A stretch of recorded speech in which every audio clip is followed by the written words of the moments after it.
સ્વાગત છે આપ નરવલી સમાચારમાં અને બુલેટિન સાથે હું છું માસૂમ। સમાચારોની શરૂઆત કરીએ હેડલાઇન્સથી।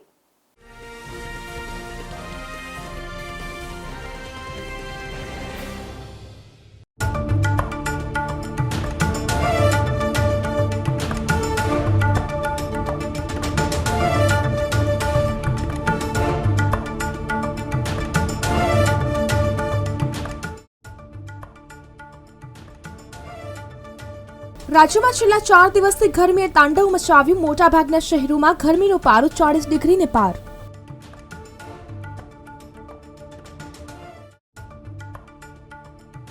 રાજકોટ શહેર જિલ્લામાં ઉનાળાના પ્રારંભે ભારે ગરમીને લઈ લોકો હેરાન પરેશાન। આગામી 2 દિવસ હજુ પણ તાપમાનનો પારો વધવાની શક્યતા।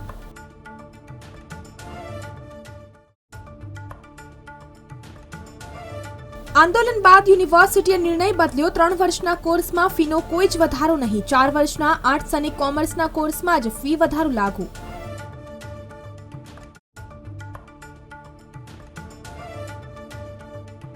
છેલ્લા 3 દિવસમાં ગરમીનો પારો 3.3 ડિગ્રી ઘટ્યો। પારો 1.5 ડિગ્રી ઘગડી 38.5। રવિવાર સુધીમાં 34 થઈ જશે।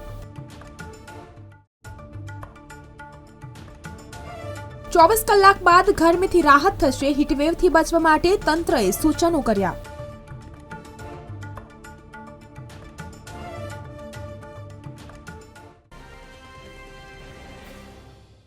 ઊંઝા પંથકમાં ઉનાળાની દસ્તક સાથે ગરમીનો પારો ધીમે ધીમે વધવા લાગ્યો છે। સવાર બાદ ભરબપોરે ગરમીનો અહેસાસ વધુ થઈ રહ્યો છે।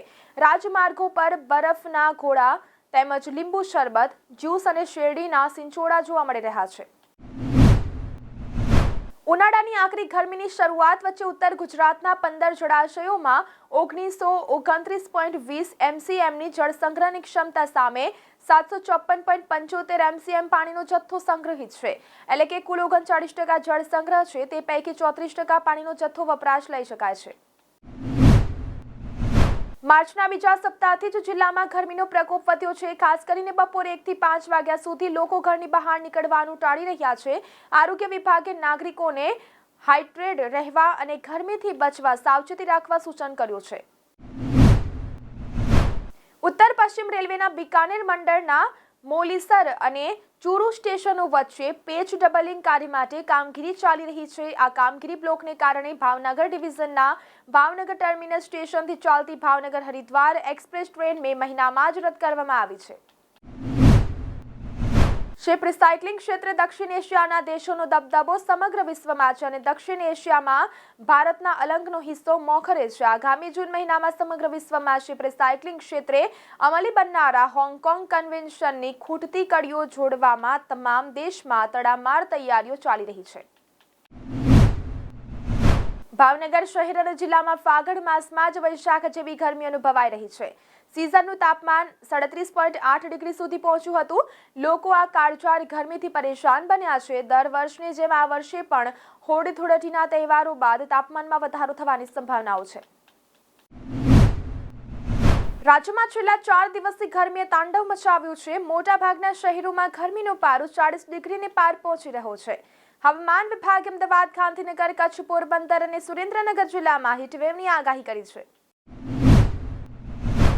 રાજકોટ શહેર જિલ્લામાં ઉનાળાના પ્રારંભે ભારે ગરમીને લઈ લોકો હેરાન પરેશાન થઈ રહ્યા છે। ત્યારે આગામી 2 દિવસ હજુ પણ તાપમાનનો પારો વધવાની શક્યતા હોય રેડ એલર્ટ જાહેર કરવામાં આવ્યું છે। તાપમાનનો પારો વધતા જિલ્લા આરોગ્ય વિભાગ પણ સતર્ક બન્યો છે। ગુજરાત યુનિવર્સિટી દ્વારા 20 બીકોમથી લઈને પીએચડી સુધીના કોર્સમાં સેમેસ્ટર દીઠ 1,850 રૂપિયાથી લઈને 5,500 સુધીનો ફી વધારો કરવામાં આવ્યો હતો, જેને લઈને વિદ્યાર્થી સંગઠન દ્વારા વિરોધ પ્રદર્શન કરવામાં આવ્યું હતું। ત્યારે યુનિવર્સિટીએ એક પરિપત્ર કરીને ચોખવટ કરી છે કે માત્ર 4 વર્ષના કોમર્સ અને આર્ટ્સના કોર્સમાં જ ફી વધારાનો અમલ થશે। બીજી તરફ વાત કરીએ તો શહેરમાં છેલ્લા 3 દિવસથી હીટવેવને લઈ યલો, રેડ અને ઓરેન્જ એલર્ટ આપવામાં આવ્યા હતા। જો કે રાહતની વાત એ છે કે છેલ્લા 3 દિવસમાં ગરમીનો પારો 3.3 ડિગ્રી ઘગડ્યો છે, જેથી ગરમીથી થોડીક રાહત મળી છે, તેમજ હજુ ગરમીનો પારો નીચે ઘગડશે।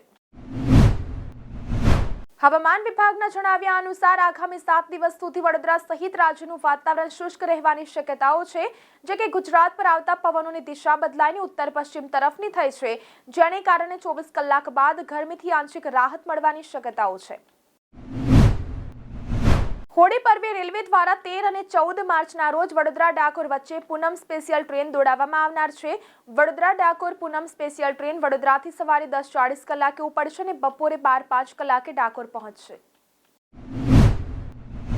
તો આ સાથે સમાચારોમાં અત્યારે બસ આટલું જ. નમસ્કાર.